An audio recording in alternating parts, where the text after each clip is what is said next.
Good afternoon, class. After reading parts 5 of the Norton Guide to Speaking, the section was on engaging your audience. Some things that I found helpful were particularly the part about telling a story to enhance your speech, and how this can keep your audience engaged and interested in what you're speaking about.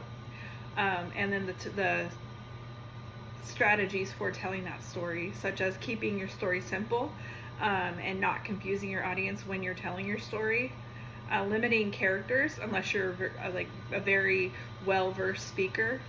You can get confused and your story can take on a theatric appearance. And then also making sure that your story makes a point, has a point that has to do with what you're speaking about. The other part I found interesting was the generating of interest and ways that you can do that, such as enlivening your content, and using humor, emotion, and vivid description to enliven that content.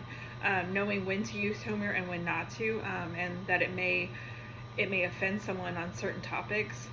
Using emotion to connect with your audience, and then vivid descriptions and rhetoric, so that they're really seeing what you're talking to them about. In part 6 of the guide, the section on speaking to inform, I found the part how it is important when you're doing an informative speech to gain and maintain that attention, because you're not necessarily going to be able to choose a topic that you're interested in when you're presenting a period or a speech on an informative speech.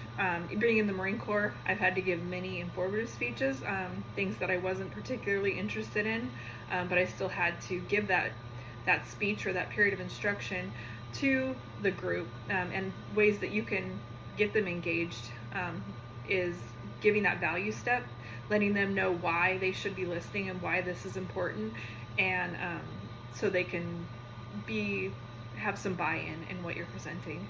And then also avoiding information overload. You are giving an informative speech, but you don't want to give so much information and stats and statistics that they can't follow what you're giving your speech on. So these were the things I found interesting in sections 5 and 6. Thank you. Bye.